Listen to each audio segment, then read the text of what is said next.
इसमें आएगा, सबका नाम आएगा। जिनका आज के डेट में वोटर लिस्ट में नाम है उनको इस तरह का एक जो है प्रगणक जो है प्रपत्र मिल रहा है, इन्यूमरेशन फॉर्म, गणना प्रपत्र प्रारूप। अब इसमें जन्म तिथि वगैरह सब लिख दीजिए और इसमें कोई भी आपको एक डॉक्यूमेंट लगाना है। अगर 87 से पहले जन्म हुआ है तो सिर्फ अपना डॉक्यूमेंट लगा दीजिए। अगर आपका 2003 के सूची में है तो कोई डॉक्यूमेंट नहीं लगाना है, वही लग जाएगा, काम हो जाएगा। 87 से 2004 के बीच अगर जन्म हुआ है तो अपना लगाना होगा, माँ पिताजी में कोई एक लगाना होगा। माँ पिताजी का नाम 2003 में था तो वो चल जाएगा, नहीं तो माँ पिताजी का कोई डॉक्यूमेंट 11 तरह का है। 2004 के बाद अगर जन्म हुआ है तो माँ और पिता दोनों का डॉक्यूमेंट एक एक लगाना होगा। डॉक्यूमेंट का पूरा सूची है 11 इसमें। जैसे सरकारी नौकरी में है तो जैसे इनका वोटर आईडी कार्ड है ये चल जाएगा, इनका जो है ऑफिस का जो कार्ड है उससे चल जाएगा, या जो है पासबुक आपका कोई 87 के पहले का है वो चल जाएगा, जन्म प्रमाण पत्र है वो चल जाएगा, पासपोर्ट, कोई शैक्षणिक प्रमाण पत्र है, मैट्रिक इंटर किसी का, निवास प्रमाण पत्र हो, जाति प्रमाण पत्र हो, कोई जमीन का दस्तावेज हो, रसीद हो, एलपीसी हो, आपका जो है वो डीड हो, कोई आपने निबंधन कराया है तो केवाला हो, सब चल जाएगा। वंशावली बन जाएगी। अगर वंशावली कोई डॉक्यूमेंट नहीं है उसके आधार पर बहुत आसान है, इसको करवा लेना, ठीक है ना।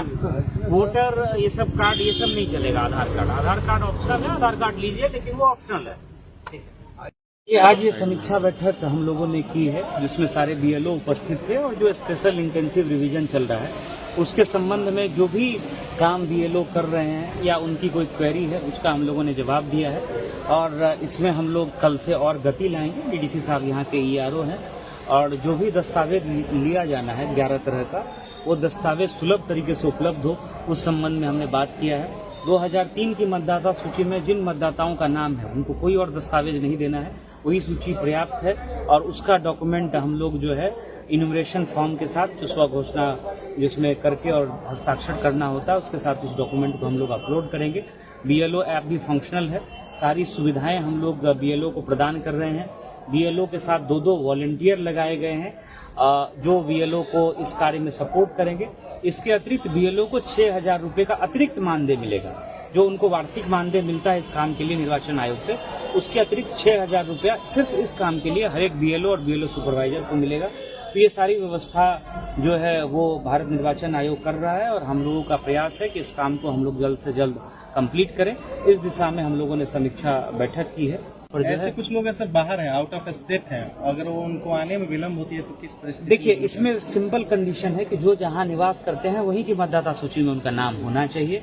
ऑनलाइन भी सुविधा दी गई है, वो ऑनलाइन भी अपलोड कर सकते हैं, लेकिन अब वो अगर लंबे समय से बाहर रहते हैं तो उनका नाम वहाँ की मतदाता सूची में होना चाहिए। तो ये दोनों ऑप्शन उनके पास है। अगर वो ऑनलाइन अप्लाई करते हैं, दस्तावेज लगाते हैं तो हम लोग यहाँ ऐड करेंगे। अगर वो जहाँ अभी वर्तमान में रह रहे हैं वहाँ की मतदाता सूची में नाम जुड़वाना चाहे तो वहाँ जुड़वा सकते हैं।